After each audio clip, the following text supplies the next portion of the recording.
Salut tout le monde, c'est Watix64. Alors aujourd'hui on va se retrouver pour un petit tuto méca. C'est le premier que je fais sur ma chaîne. Donc aujourd'hui on se retrouve sur un bloc moteur Derby Euro 3 pour un montage de kit. On a déjà fait le bas moteur, montage du vélo que j'ai pas filmé. Mais donc le moteur vient d'être entièrement monté avec des robins neufs et un vélo neuf. Donc là on va se retrouver pour un montage de haut moteur. Donc on va monter un 70 Ersal en fonte. Donc c'est un kit plutôt pour du all day, assez polyvalent et qui a des performances largement suffisantes pour s'amuser sur la route. Donc on a tout de neuf sur le kit, piston, cylindre, culasse, les pochettes de joint. Donc sur ça on est bon. Donc là on va monter, on a fait préalablement déjà le montage des segments sur le piston. Donc vous voyez qu'ils ont été montés, j'ai fait le jeu à la coupe du segment avant aussi. Donc ça vous pouvez le trouver facilement, hein. Pour expliquer rapidement, vous mettez votre segment sur le bord du cylindre. Vous venez le pousser avec le piston pour qu'il soit bien droit. Vous mesurez avec un jeu de cale, il faut que normalement il soit, que je ne dise pas de bêtises, à environ 0,15. 0,15 c'est bien sur ce genre de cylindre. Donc ensuite on va monter, en premier on va commencer par monter la cage à aiguille. Donc la cage à aiguille, on part sur une cage à aiguille toujours neuve. Donc pour le montage de la cage à aiguille, je préconise de le monter, moi personnellement, il y en a qui mettent de l'huile dedans, moi je préconise de mettre de la graisse au lithium, ou de la graisse classique, hein, mais moi j'aime bien la lithium personnellement. Donc on en met un petit peu dessus. Toujours bien graisser la cage à aiguille avant de monter. Et toujours remonter si jamais vous remontez un moteur ou autre, mais pas neuf. Même neuf, toujours remonter une cage à aiguille neuve, ça coûte pas cher. Et c'est vraiment un truc à pas oublier parce qu'on ne peut jamais savoir vraiment ce que la cage à aiguille a pris dans la tranche. Donc toujours monter une cage à aiguille neuve, ça coûte rien. Enfin ça coûte pas grand chose par rapport au prix d'un moteur. Donc ça serait quand même bête de serrer. Donc voilà, je monte ma cage à aiguille, donc la cage à aiguille est montée. Donc vous voyez que avant j'ai mis un peu, tiens, je peux avancer un petit peu. J'ai mis tout simplement un chiffon dans le fond pour éviter de faire tomber quelque chose dans le bas moteur et de prendre la poussière. Donc pour ça vous prenez un sopalin, un chiffon, quelque chose de propre avant et vous le mettez dedans histoire qu'il n'y a rien qui tombe et pas d'impureté dans le moteur. Ensuite on va monter le piston. Donc pour le montage du piston c'est pas compliqué, vous avez donc vos deux segments, vous les montez d'abord dessus. Ensuite vous avez une flèche sur votre piston. Alors faire très attention, la flèche toujours dirigée dans le sens de l'échappement. Donc là vous voyez qu'elle va par là, l'échappement il est là, donc le piston à monter dans ce sens là. Vous montez déjà d'avance un circlips dans votre piston, les petits clips qui doivent être dans le coin. Donc vous les montez avant, vous en mettez un, sinon évidemment vous pouvez pas monter votre axe. Ensuite on va donc mettre le piston, moi je vais retourner mon moteur. Donc voilà, j'ai retourné mon bloc pour l'avoir du bon côté. Donc pour le montage du circlips, toujours mettre, vous avez plusieurs modèles de circlips, je vais en avoir là. Vous avez des circlips sans petits ergots, des circlips tout simples, avec simplement deux bouts comme ça. Ceux-là ils se montent un petit peu différemment de ceux-ci. En fait vous avez une petite encoche dans votre piston, vous venez le caler avec un tournevis, vous l'enclipsez. Là dans le cas du Ersal, on a des circlips avec un tout petit ergot ici. Donc l'ergot vous venez le monter tout simplement avec une pince classique, hein. Et puis vous venez le monter dans votre piston. Donc on va commencer déjà par sortir l'axe. Donc maintenant que j'ai réussi à sortir l'axe, on vient placer donc notre piston sur notre bielle. On vient mettre l'axe, on peut le monter d'abord un coup à vide parce que souvent la première fois ils sont durs à mettre, mais c'est normal. Donc on vérifie bien, sens de l'échappement, la petite flèche au-dessus, côté échappement. Ensuite on vient venir monter notre axe, on l'enfonce bien jusqu'au bout. Voilà, l'axe est monté. Maintenant on va venir monter notre circlips. Alors ça c'est un coup de main à prendre, c'est pas évident, surtout ceux-là j'ai pas l'habitude de les mettre. Donc si vous voyez galérer, c'est normal. Donc on prend avec une pince dans le sens que vous voulez. Vous venez bloquer le bec.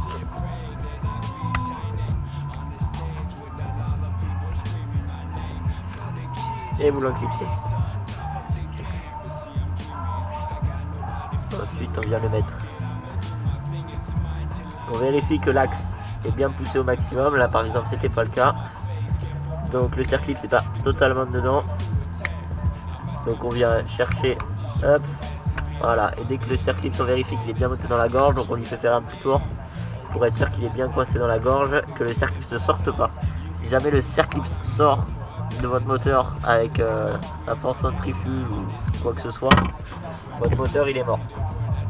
Donc vous vérifiez toujours qu'il est bien monté de chaque côté. Là vous voyez toujours l'argot dans le sens, et pareil pour les circlips qui ont une ouverture, toujours l'ouverture dans le sens de la marche. Donc maintenant qu'on a remonté les circlips, le piston il est monté, il tient, il n'y a pas de souci. Donc maintenant on va faire un squish, on peut enlever le chiffon. Donc on va régler le squish.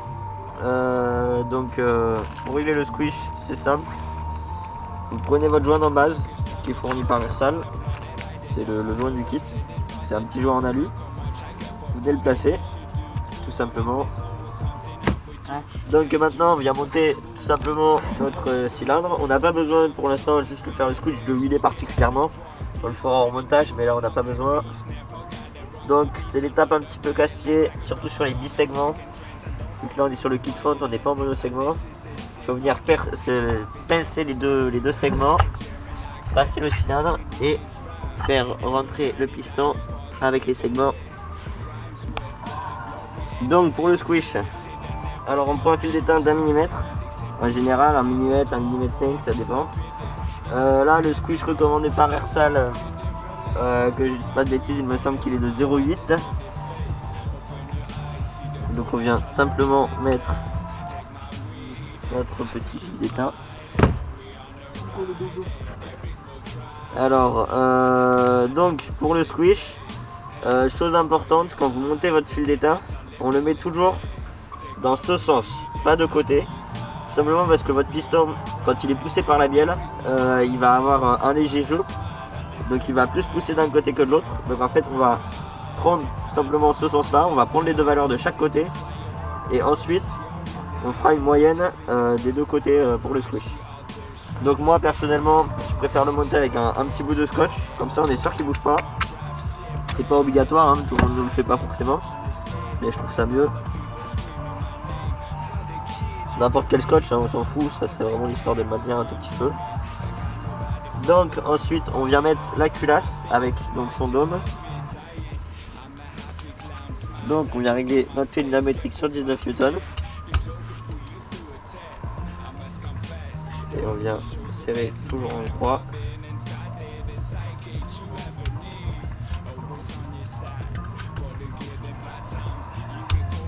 Donc la clé elle déclenche.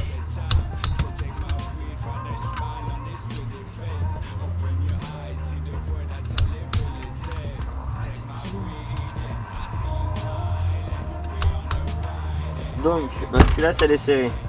Maintenant on va prendre, moi personnellement je vais le faire au kick là parce qu'on n'a pas monté l'allumage, donc du coup on va pas faire tourner de l'autre côté. On va faire tout doucement venir écraser le fil d'étain. On fait 2-3 passages, bien doucement, voilà. Donc maintenant que c'est fait, on va revenir desserrer notre moteur. Donc personnellement pour démonter le moteur, pour le desserrage des vis, je le fais avec ça, ça va beaucoup plus vite. Et pour le desserrage on n'abîme pas le moteur. Pour le serrage il faut éviter. Voilà. Donc on va venir contrôler notre squish.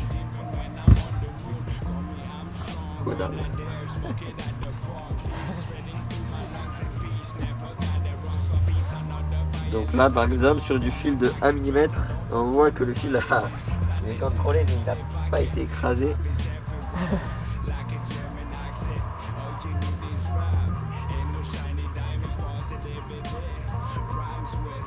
Là on a clairement 1,43. Un squish carrément élevé.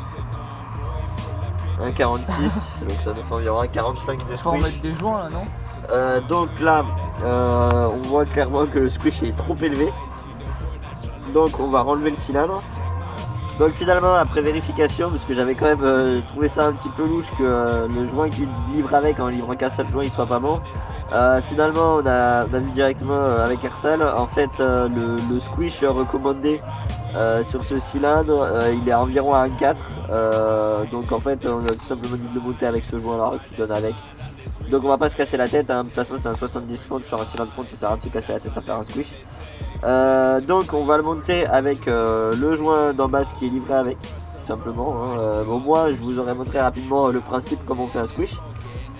Donc bah écoute, si Ersal le dit, on va le remonter avec son joint d'en base aluminium. Pour le remontage, personnellement je préconise de mettre un peu de, surtout sur ce genre de joint, de remonter à la pâte à joint tout autour.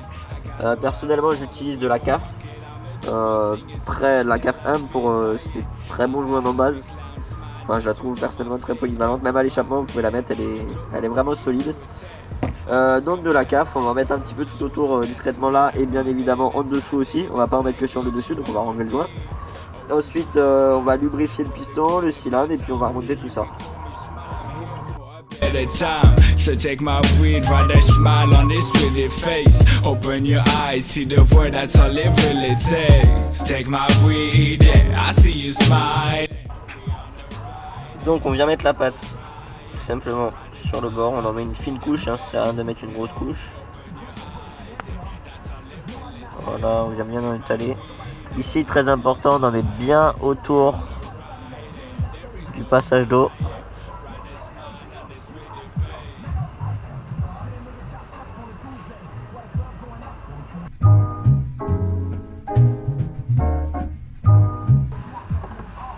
Ensuite, on vient remettre le joint d'en base.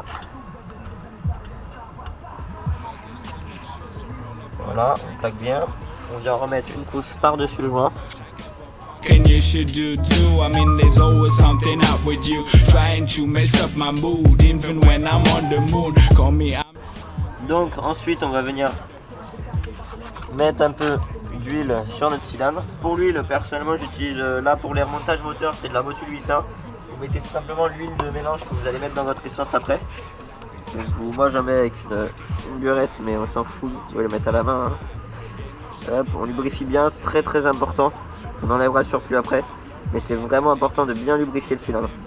Si vous le lubrifiez mal après, dès le démarrage, vous allez avoir des soucis. Ça prolonge la durée de votre kit.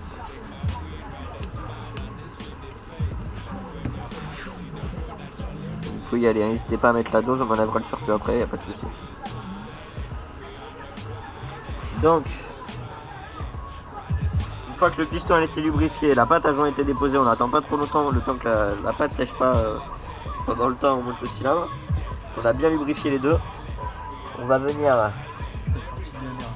clipser, mettre les segments. Vous avez des petites encoches sur le piston, hein.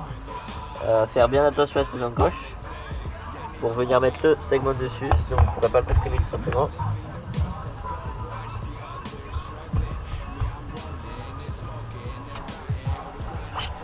Donc là il est rentré. On va venir bien mettre le cylindre. Donc là vous voyez, normalement il rentre tout seul, hein. Là c'est vraiment les goujons qui font qu'il a du mal à rentrer. Donc là pour finir d'enfoncer le cylindre, c'est vraiment pas la meilleure des solutions. Si vous pouvez changer vos goujons, ça sera vraiment la meilleure solution à faire. Là je le fais vraiment parce que bon, ils veulent pas les changer, et voilà, on va vraiment le faire système D. On va tapoter très légèrement de chaque côté du cylindre pour venir l'enfoncer progressivement. Surtout, n'utilisez jamais un marteau classique, c'est-à-dire avec vraiment un marteau acier dur. Moi personnellement, vous pouvez utiliser des marteaux ou des maillets en téflon, ou moi je les utilise.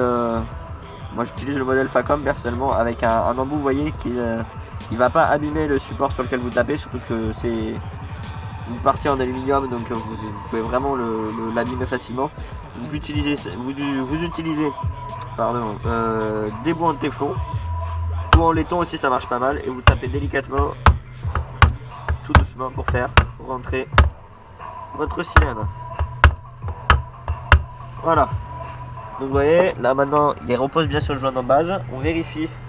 Vous voyez là il y a le trop plein d'huile. On va venir enlever le trop plein d'huile. Ça vous évitera de galérer au démarrage s'il y a plus d'huile que d'essence dans votre moteur. Donc voilà, on va venir quand même contrôler que le piston monte et descend correctement.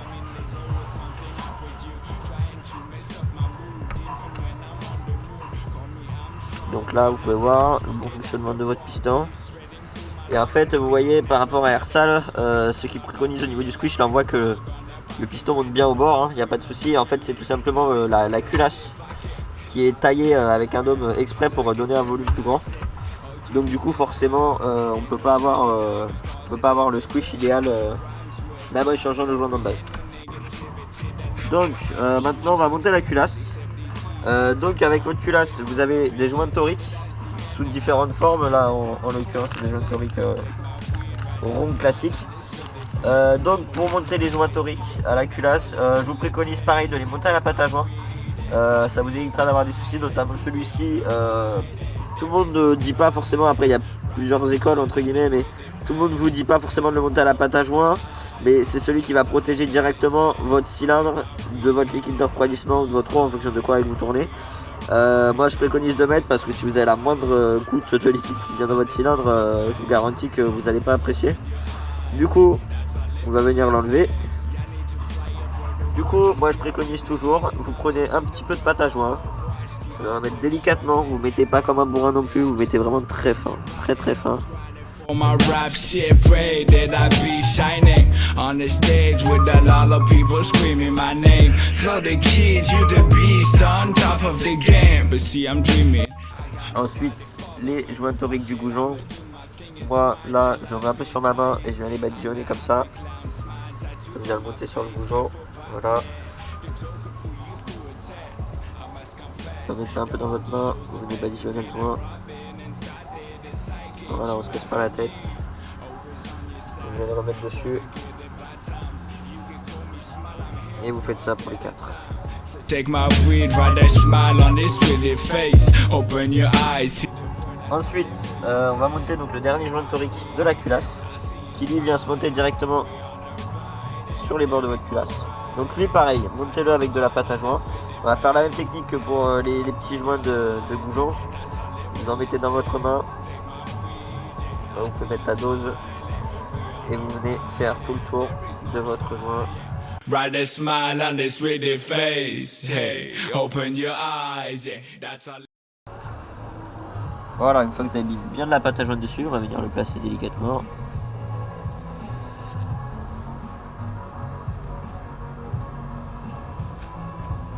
Après, en fonction des cylindres, des marques, ça va changer un petit peu la forme des joints, le type de joint. Mais ce tuto il va marcher pour normalement toutes les marques, tous les modèles de cylindres. Donc ensuite on s'essuie bien les mains pour éviter de mettre de la pâte à joint partout et de faire un travail dégueulasse. Ensuite on vient remettre notre culasse. Donc toujours le côté du rideau au côté carburateur et côté sonde, côté échappement. Vous mettez bien votre culasse en place. Vous venez mettre vos petits échos dessus.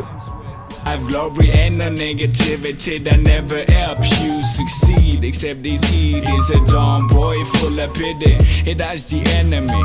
You want pity really? So take my. Donc là on a mis tout en butée. Donc maintenant qu'on est en butée à la main, on va donc la clé est réglée bien sur 20, enfin 19. On va venir, du coup on remet le bon clip. On vient serrer doucement. Un petit peu, on fait d'abord, on ne vient pas en buter tout de suite. Enfin, on ne vient pas au serrage maximum tout de suite. On vient d'abord serrer en croix doucement. Là, je viens serrer, hop, là ça commence à forcer un peu, donc je passe à la suivante. Dès que vous savez que ça commence à forcer un petit peu, là, hop, là on va venir ici. Là, on sent que ça commence à forcer un petit peu. Votre culasse s'équilibre. Tout le cylindre s'équilibre, il vient se mettre bien dessus. D'ailleurs, vous sentez une fois que vous en avez serré un que celui d'après est beaucoup plus facile à visser. Donc là, on va pouvoir mettre le couple.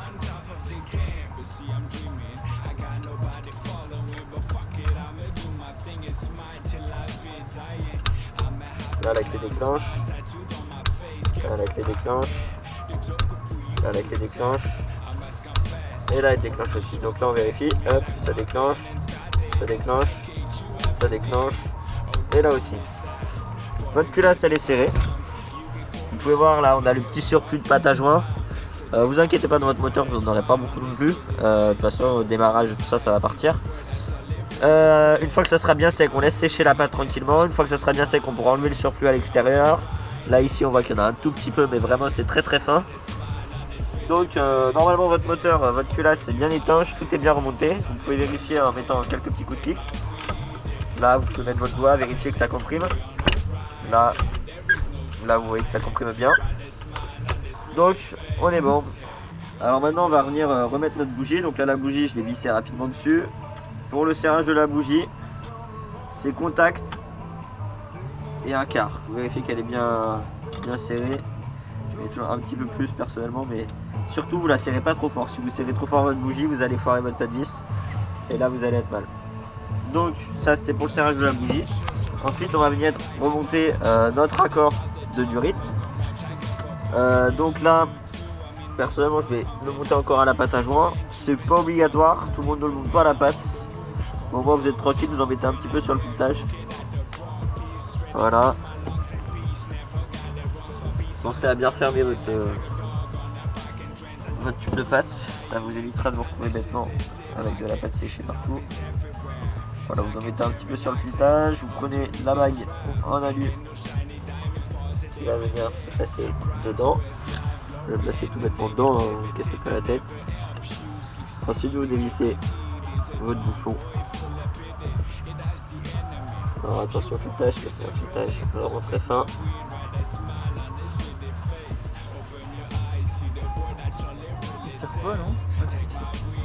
Donc pour le serrage, vous venez serrer. Moi c'est une clé de 22 je crois, ou un peu plus.